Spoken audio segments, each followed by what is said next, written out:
చేయు నీ బ్రతుకు ధన్యమైనది. బలవంతుడుగా ఉండుమా, క్రీస్తు యేసు కృపతో నిండుమా. బలవంతుడుగా ఉండుమా,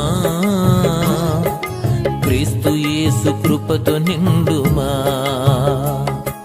సేవకుడా నీ భాగ్యమెంత గొప్పది, సేవ చేయు నీ బ్రతుకు ధన్యమైనది. శ్రమలోను నిన్ను విడిచిపెట్టడు, తగిన సమయములో అధికంగా హెచ్చిస్తాడు. తగిన సమయములో